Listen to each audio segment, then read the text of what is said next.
Uttarakhand, admission open, और Graphic Era, transforming dreams into reality. कल CM योगी का गोरखपुर दौरा, 78 करोड़ के विकास कार्यों की देंगे सौगात, 43 परियोजनाओं का करेंगे शिलान्यास। लखनऊ में बीजेपी कोर ग्रुप की बैठक कल, संगठन महासचिव बीएल संतोष लेंगे बैठक, आगामी लोकसभा चुनाव को लेकर होगा मंथन। आगरा में तेज रफ्तार ट्रैक्टर ट्रॉली नहर में पलटी, हादसे में 20 से अधिक मजदूर हुए जख्मी, अस्पताल में एडमिट।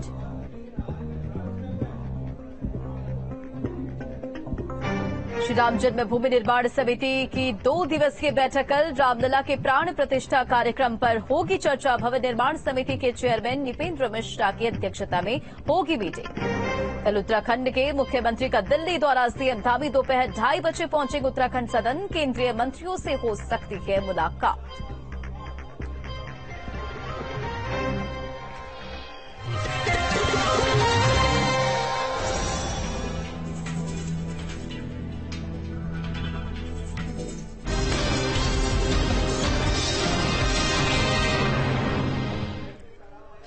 नमस्कार, फाइनल बुलेटिन देख रहे हैं आप और मैं हूं आपके साथ रंजना रावत। बुलेटिन की शुरुआत बड़ी खबर के साथ करेंगे और खबर आगरा से, जहां बड़ा हादसा हो गया। ट्रैक्टर ट्रॉली अनियंत्रित होकर नहर में पलटी और इस हादसे में 30 मजदूर बताया जा रहा है कि जख्मी हुए हैं। तो बड़ी खबर आगरा से आपको बताते चलिए, जहां ट्रैक्टर ट्रॉली अनियंत्रित होकर नहर में पलटी। ट्रैक्टर ट्रॉली में 30 मजदूर सवार थे और हादसे में 20 से अधिक मजदूर गंभीर रूप से घायल हो गए। घायलों को अस्पताल में भर्ती कराया गया, इलाजरत है। हादसे के बाद चीख पुकार मच गई, इलाके में हड़कंप मच गया। फतेहपुर के सीकरी क्षेत्र की एक घटना बताई जा रही है। तो देखिए, तस्वीर भी निकलकर सामने आई कि आगरा से किस तरह से ट्रैक्टर ट्रॉली पलटने से 20 मजदूर घायल हो गए।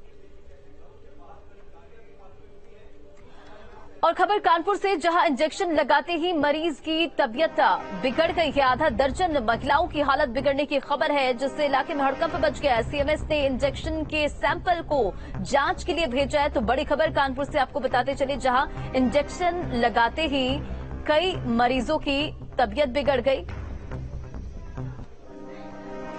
और खबर कासगंज से, जहां दबंगों ने रेलवे के गेटमैन को पीटा है। मारपीट में गेटमैन को गंभीर चोट आई है। फाटक नहीं खोलने पर मारपीट की गई। हालांकि इस पूरे मामले को लेकर पुलिस प्रशासन की टीम जांच पड़ताल में जुट गई है। तो दबंगों ने रेलवे के गेटमैन को पीटा है। बताया जा रहा, मारपीट में काफी गंभीर चोट आई है। और शामली पुलिस का अजब गजब का दावा सामने आया। 7 साल के बच्चे पर पुलिस ने मुकदमा दर्ज कर दिया है। बच्चे का आरोप इतना है कि जब पिता के साथ मारपीट हो रही थी, तब वह अपने पिता को बचाने का प्रयास कर रहा था। पिटाई का वीडियो सोशल मीडिया पर वायरल हो रहा है और पुलिस ने दोनों पक्षों के खिलाफ मुकदमा दर्ज कर लिया है। पीड़ित परिजनों ने न्याय न मिलने पर भूख हड़ताल रखने की बात कही है। और ज्योति मौर्य की जेठानी शुभ्रा मौर्य ने भी अपने स्टेनोग्राफर पति विनोद कुमार मौर्य के खिलाफ प्रयागराज के धूमनगंज थाने में मुकदमा दर्ज करवाया है। उन्होंने पति और उसके बड़े भाई को अशोक कुमार मौर्य को नशेड़ी शराबी बताया है। तो वहीं देवर आलोक मौर्य, ससुर राम मुरारी मौर्य, सास लीलावती मौर्य, जेठानी प्रियंका मौर्य पर कम दहेज लाने पर शादी के बाद ही प्रताड़ित करने का आरोप लगाया है। उधर गाजियाबाद के सिहानी गेट इलाके में एक वीडियो संज्ञान में आया है, जिसमें कारोबारी के द्वारा कुछ गाड़ियों के काफिले और बाउंसर के साथ दिख रहा है। इस संबंध में वीडियो का तत्काल संज्ञान लिया गया है और ट्रैफिक पुलिस के द्वारा गाड़ियों का चालान किया गया। तो एक दूसरे वीडियो में इस व्यक्ति के बाउंसर के द्वारा एक व्यक्ति को वीडियो डिलीट करने के लिए भी कहा जा रहा है और इस संबंध में तत्काल ही पुलिस के द्वारा अभियोजन पंजीकृत किया जा रहा है। आवश्यक कार्रवाई की जा रही है।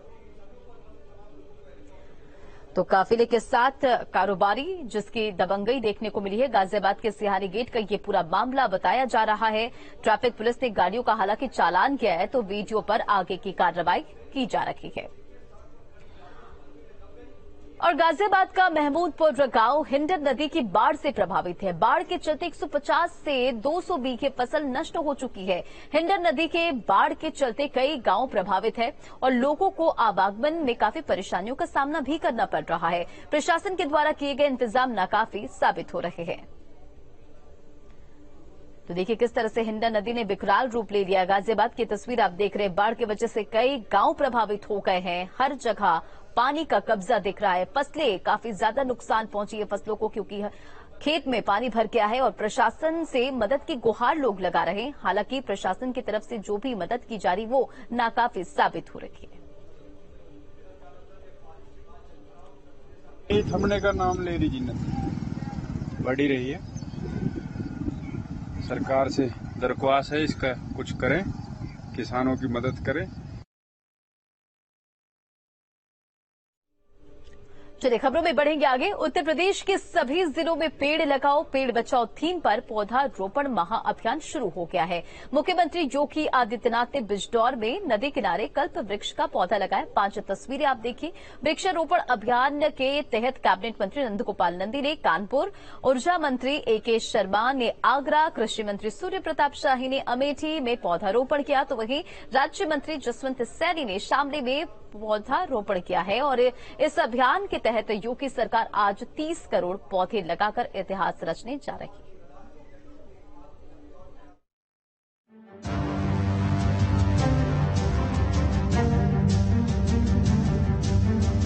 चौबीस का महाचुनाव, बीजेपी का मिशन 80। यूपी की 80 सीटें जीतना बीजेपी का लक्ष्य। सीएम योगी का मिशन पश्चिम उत्तर प्रदेश। 24 के चुनाव के लिए बीजेपी ने यूपी की 80 सीटें जीतने का लक्ष्य रखा है।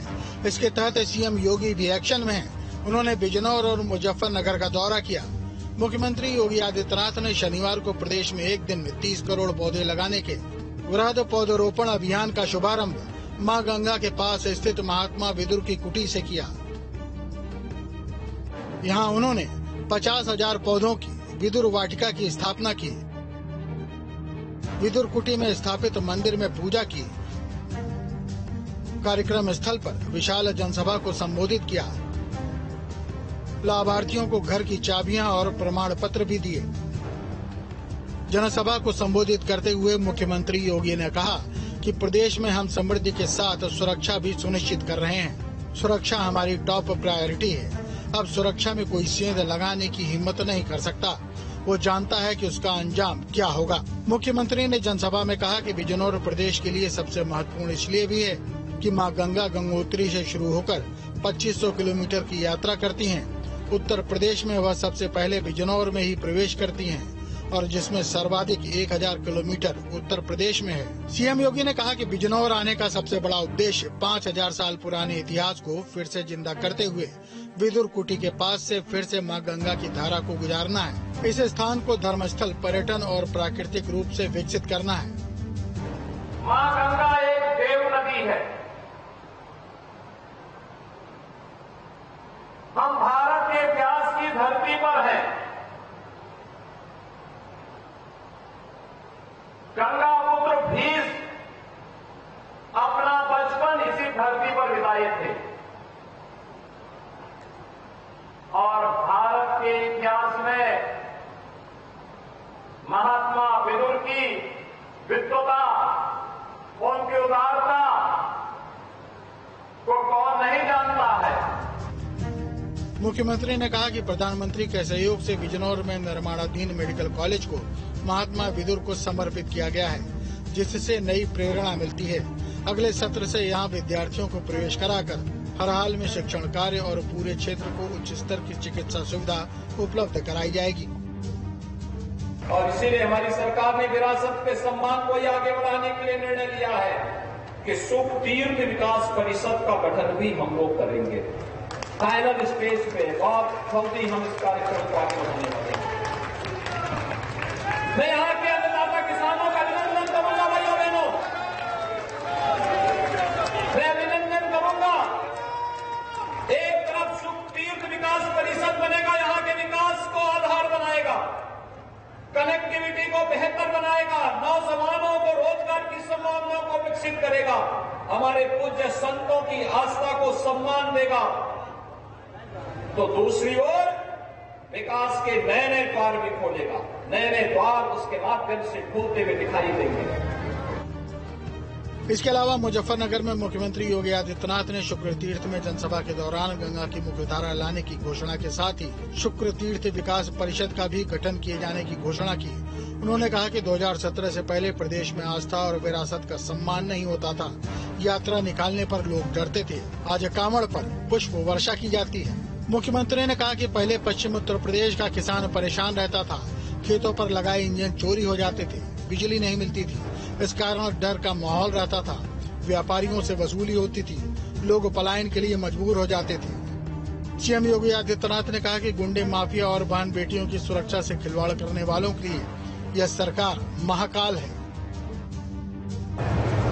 अराजकता चरम पर थी, किसान परेशान था, नौजवान बेरोजगार था, बेटियां असुरक्षित थी।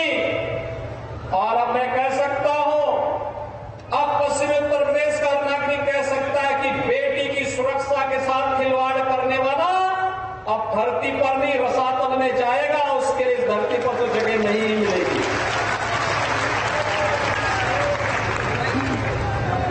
और कोई यहां प्लान नहीं करा सकता है।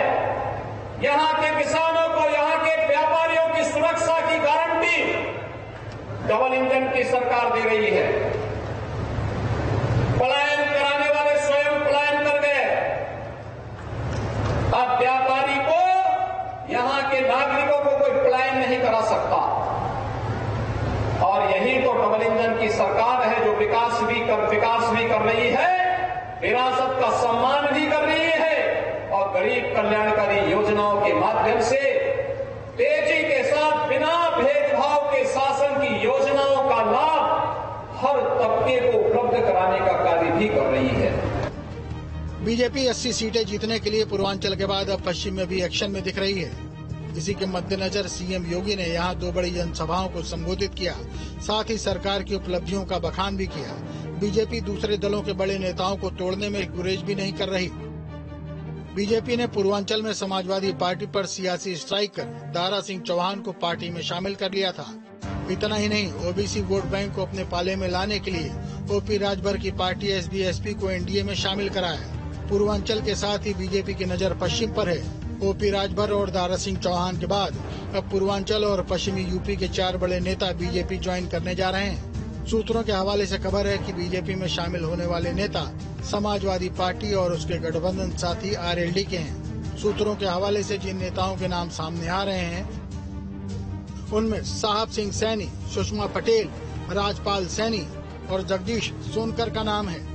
24 के चुनाव को लेकर जहां विपक्षी दल सिर्फ रणनीति बनाने में जुटे हैं, वहीं बीजेपी दूसरे दलों में सेंधमारी कर अपना वोट बैंक बढ़ाने की तैयारी में जुटी है। इसके अलावा सीएम योगी भी अपने काम को लेकर जनता के बीच जा रहे हैं। माना जा रहा है कि बीजेपी का सियासी गुणाभाग विपक्ष पर भारी पड़ेगा।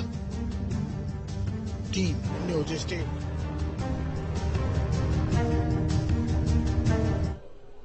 दो 2024 से पहले बीजेपी हर उस क्षेत्र में अपनी ताकत बढ़ा रही है जहां 2019 में उसे मात खानी पड़ी थी। उसमें से एक है पश्चिमी उत्तर प्रदेश, जहां मोदी योगी ने नया दांव चला है और इसी के तहत सीएम योगी बिजनौर और मुजफ्फरनगर पहुंचे। यहां उन्होंने सरकार की उपलब्धियां तो गिनवाई ही, साथ ही आस्था के सम्मान का उदाहरण भी पेश किया।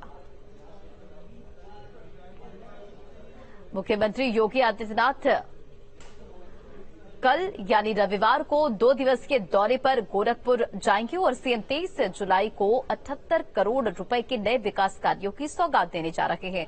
तो भाटी विहार कॉलोनी में शाम करीब 4 बजे प्रस्तावित समारोह में सीएम योगी मिनी स्पोर्ट्स कॉम्प्लेक्स, 63 परिषदीय विद्यालयों के कायाकल्प समेत 43 विकास परियोजनाओं का शिलान्यास करेंगे। मुख्यमंत्री योगी आदित्यनाथ रविवार को रामगढ़ ताल के किनारे पैदल गंज और आरकेबी के होते हुए सहारा स्ट्रीट तक 2 लेन ताल रिंग रोड का शिलान्यास भी करेंगे। जीडीए की ओर से बनवाई जाने वाली इस रिंग रोड पर 44 करोड़ 13 लाख रुपए की लागत आएगी।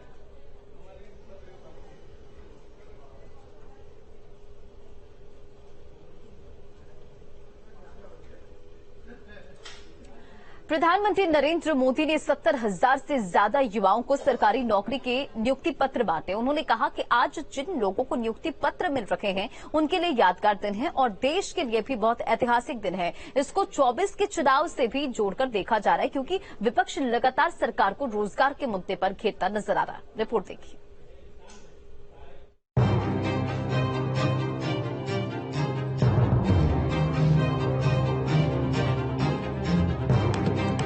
पीएम मोदी ने बांटे नियुक्ति पत्र। 70,000 युवाओं को बांटे नियुक्ति पत्र। देश भर में 44 जगहों पर आयोजन। रोजगार मेले का किया गया आयोजन। प्रधानमंत्री नरेंद्र मोदी ने शनिवार सुबह 10:30 बजे वीडियो कॉन्फ्रेंसिंग के जरिए 70,000 से ज्यादा युवाओं को सरकारी नौकरी के नियुक्ति पत्र बांटे। इस मौके पर पीएम मोदी ने कहा, आज जिन लोगों को नियुक्ति पत्र मिल रहे हैं उनके लिए यादगार दिन है और देश के लिए भी बहुत ऐतिहासिक दिन है। रोजगार मेला देश भर में कुल 44 जगहों पर आयोजित किया गया। पीएम मोदी ने युवाओं से आम जनता हित में काम करने को कहा है क्योंकि जनता जनार्दन ईश्वर स्वरूप है। आज के ही दिन यानी 22 जुलाई को तिरंगे को संविधान सभा द्वारा वर्तमान स्वरूप में स्वीकार किया गया था।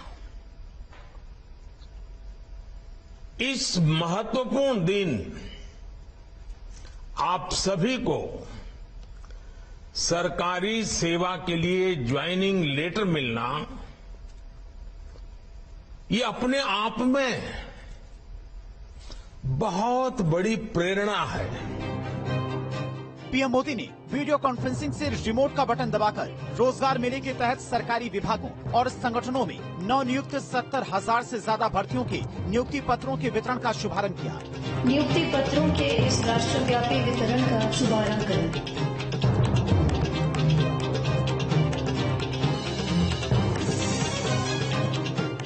इस मौके पर उन्होंने कहा, आजादी के अमृत महोत्सव में जब देश विकसित होने के लक्ष्य पर काम कर रहा है, आपका सरकारी नौकरी में आना बहुत बड़ा अवसर है। आप जिस भी विभाग में नियुक्त हो, जिस भी शहर या गांव में हो, हमेशा इस बात का ध्यान रखिएगा कि आपके कार्यों से जन सामान्य की कठिनाइयां कम हो, मुसीबतें दूर हो, ईज ऑफ लिविंग बढ़े और साथ साथ 25 साल के अंदर अंदर देश को विकसित भारत बनाने के सपने के भी अनुकूल हो। देश भर से चुनी गई नई भर्तियां विभिन्न सरकारी विभागों में शामिल होंगी। इनमें वित्तीय सेवा विभाग, डाक विभाग, स्कूल शिक्षा विभाग, उच्च शिक्षा विभाग, रक्षा मंत्रालय, राजस्व विभाग, स्वास्थ्य मंत्रालय, परिवार कल्याण, परमाणु ऊर्जा विभाग, रेल मंत्रालय, लेखा परीक्षा और लेखा विभाग, परमाणु ऊर्जा विभाग और गृह मंत्रालय शामिल। प्रधानमंत्री मोदी ने कहा कि आजादी के अमृत महोत्सव के दौरान जब देश विकास के पथ पर चल रहा है, सरकारी कर्मचारी के रूप में काम करने का अवसर मिलना बहुत सम्मान की बात है। इससे देश के लोगों ने भारत को एक विकसित देश बनाने का संकल्प लिया। आजादी के अमृत महोत्सव में जब देश विकसित होने के लक्ष्य पर काम कर रहा है, आपका सरकारी नौकरी में आना ये बहुत बड़ा अवसर है। ये आपके परिश्रम का परिणाम है। मैं नियुक्ति पत्र पाने वाले सभी युवाओं को और आपके परिवारजनों को भी बहुत बहुत बधाई देता हूं, बहुत बहुत शुभकामनाएं देता हूं। पीएम मोदी ने पिछले साल 22 अक्टूबर को रोजगार मेले की शुरुआत की थी, जिसके जरिए विभिन्न सरकारी एजेंसियों में समयबद्ध तरीके से 10 लाख भर्तियां करने का लक्ष्य रखा था। उन्होंने जानकारी दी थी कि 2023 के आखिर तक 10 लाख भर्तियां की जाएंगी। बहरहाल रोजगार मेले का आयोजन विपक्षी दलों के लिए बहुत बड़ी चोट है, क्योंकि विरोधी सरकार को 24 के चुनाव में रोजगार के मुद्दे को लेकर घेरने की प्लानिंग कर रहे हैं। Team news state.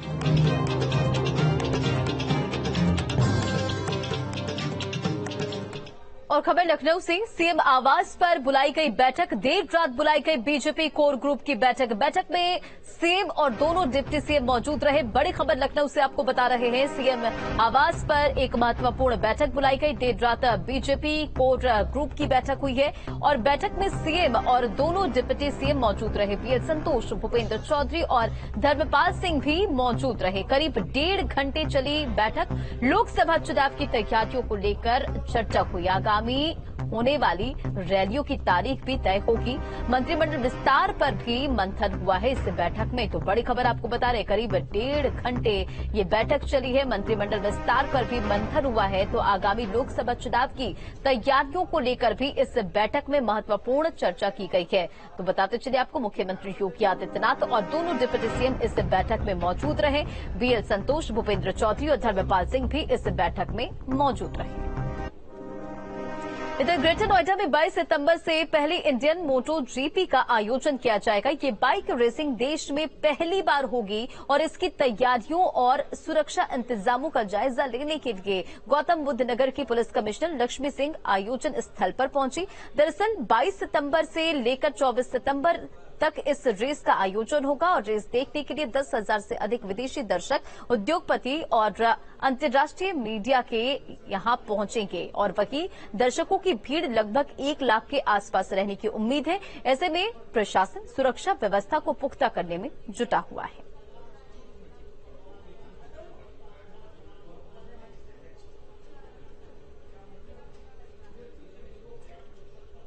कांग्रेस के वरिष्ठ नेता और कलिक पीठाधीश्वर आचार्य प्रमोद कृष्णन ने विपक्षी गठबंधन को लेकर बड़ा बयान दिया। उन्होंने कहा कि विपक्ष की एकता से नरेंद्र मोदी को ही नहीं हराया जा सकता। प्रियंका गांधी को 2024 लोकसभा चुनाव के लिए चेहरा बनना होगा। विपक्षी एकता का प्रयास सराहनीय है, अच्छा है, लेकिन सिर्फ विपक्ष की एकता करके मोदी को नहीं हराया जा सकता। अगर मोदी को हराना है तो प्रियंका गांधी को चेहरा बनाना है। बिना प्रियंका गांधी के हराना बहुत मुश्किल है। सिर्फ विपक्षी एकता के दम पर बिना चेहरे के नरेंद्र मोदी को नहीं हराया जा सकता। अगर प्रियंका को चेहरा नहीं बनाया जाता है तब क्या स्थिति रहेगी विपक्ष की? मोदी को हराना मुश्किल है। यानी अगली सरकार फिर मोदी की आ जाएगा, कहा जा सकता है। बिना दूल्हे के बारात के। और आचार्य प्रमोद कृष्णम ने समाजवादी पार्टी को लेकर भी एक बड़ी भविष्यवाणी कर दी है। आचार्य प्रमोद कृष्णम ने कहा कि बहुत जल्द पार्टी टूट सकती है। अखिलेश यादव को अपनी पार्टी बचाने के लिए कोशिश करनी चाहिए। सुनिए। बहुत जल्दी समाजवादी पार्टी टूट सकती है। अखिलेश यादव जी को अपनी पार्टी को बचाने की कोशिश करनी चाहिए। शरद पवार जी की तरह हाथ मिलते नजर उनकी पार्टी घोर धर्म संकट में फंसी। अगले 2-3 महीने बड़े संकट में। आचार्य प्रमोद कृष्णम के ट्वीट पर एसपी का बयान भी सामने आया। समाजवादी पार्टी सांसद एसटी हसन ने जवाब दिया। समाजवादी पार्टी एक बहुत बड़ा समंदर। एसटी हसन का ये बयान आपको बता रहे हैं। आचार्य प्रमोद कृष्णम पर निशाना साधते हुए उन्होंने कहा कि इलेक्शन आते ही चलती ट्रेन की तरह चढ़ते उतरते रहते। सुनिए क्या कुछ उन्होंने कहा है। जब इलेक्शन आते हैं तो लोग इधर से उधर जाते हैं। समाजवादी पार्टी एक समंदर है। इसमें अगर कुछ पानी ऐड कर दिया जाए तो फर्क नहीं पड़ता, कुछ पानी निकाल दिया जाए तो कोई फर्क नहीं पड़ता। ये वो चलती ट्रेन है जिसमें आदमी चढ़ते उतरते रहते हैं। ट्रेन तो चलती रहती है। और पीएफआई के सरगना केरल के मल्लापुरम निवासी कमाल केपी के खिलाफ एसटीएफ ने लखनऊ की एनआईए की विशेष अदालत में चार्जशीट दाखिल कर दी है। एसटीएफ ने कमाल केपी को हाथरस कांड के बाद यूपी में जातीय हिंसा भड़काने की साजिश रचने का दोषी बताया है। साथ ही सीएए एनआरसी के खिलाफ देश के कई हिस्सों में हुए हिंसक प्रदर्शन में शामिल लोगों के संपर्क में होने और दंगे भड़काने, साथ ही आतंकी गतिविधियों को अंजाम देने के लिए फंडिंग का दोषी भी पाया है। जो माहौल खराब करने वाले लोग हैं उनके खिलाफ कानूनी शिकंजा कसा जा रहा है और जो आशंकाएं थी वो जांच में 100% ठीक साबित हो रही हैं। दोषियों पर कड़ी कार्रवाई होंगी, जांचें और भी जारी रहेंगी। जांचों में जो अपराधी पाया जाएगा, जो दोषी पाया जाएगा, उसे कठोरतम कार्रवाइयां होंगी। ये योगी राज का अपना तरीका है और योगी राज का जो फार्मूला है, योगी का जो फार्मूला है अपराधियों के खिलाफ, वो अपने आप में बहुत बेहतर और कारगर है। ऑफ इंडिया के सक्रिय सदस्य कमाल केपी के खिलाफ एसटीएफ ने राजधानी लखनऊ में एनआईए कोर्ट में चार्जशीट दाखिल की है। उस पर इस बात का आरोप लगा था कि उसने हाथरस कांड के बाद जातीय संघर्ष बढ़ाने के लिए उत्तर प्रदेश में काम किया था। अपने तमाम सदस्यों को उसने इसके लिए सक्रिय किया था। यही नहीं, कमाल केपी ने जब देश में सीए और एनआरसी को लेकर दंगे हो रहे थे तो उस दौरान भी तमाम ऐसी गतिविधियां की थी जिससे देश में दंगा भड़के। इसके लिए बाकायदा उसने अपने तमाम सक्रिय सदस्यों को पैसे भेजे थे, उनके अकाउंट में ट्रांजैक्शन किया था। इस बात की जब जानकारी एसटीएफ को मिली थी तो उसके बाद एसटीएफ ने इस पूरे मामले में मुकदमा पंजीकृत किया था और अब एनआईए कोर्ट में इसकी चार्जशीट दाखिल की गई है, जिसमें कमाल केपी को एसटीएफ ने आरोपी बनाया है। लखनऊ से उड़न समित सिंह के साथ निखिल शर्मा, न्यूज स्टेट उत्तर प्रदेश। प्यार के लिए सरहद पार करने वाली सीमा को अपनी कहानी अधूरी छोड़कर जाना पड़ेगा, ऐसे कई सवाल उठ रहे हैं। एक तरफ जहां यूपी एटीएस की जांच में सीमा हैदर के जासूस होने का कोई ठोस सबूत नहीं मिला है, तो वहीं दूसरी तरफ बताया जा रहा है कि पूछताछ के बाद सीमा और सचिन बीमार हो गए। ये रिपोर्ट देखिए।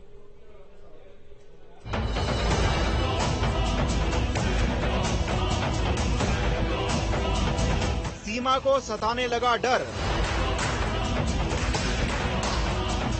अपने देश वापस जाएगी सीमा हैदर। सीमा हुई बीमार, क्या कोई नई चाल?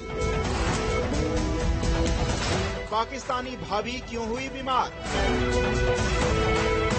पाकिस्तान की सीमा हैदर अब यूपी एटीएस समेत सभी जांच एजेंसियों की रडार पर है। सीमा हैदर से बीते हफ्ते एटीएस ने पूछताछ की थी। अब बताया जा रहा है कि यूपी एटीएस की हिरासत से वापस लौटी सीमा और सचिन की तबीयत खराब हो गई है। डॉक्टर्स के मुताबिक गर्मी के कारण सीमा की तबीयत खराब हो गई है। उसे घर पर ही ग्लूकोज की ड्रिप चढ़ाई जा रही है।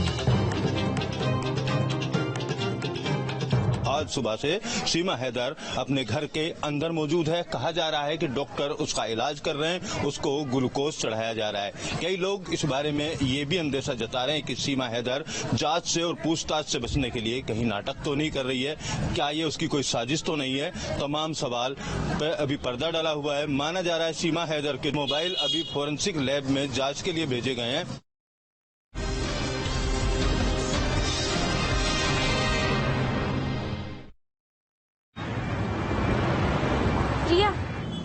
नहीं यार, दांतों में दर्द है।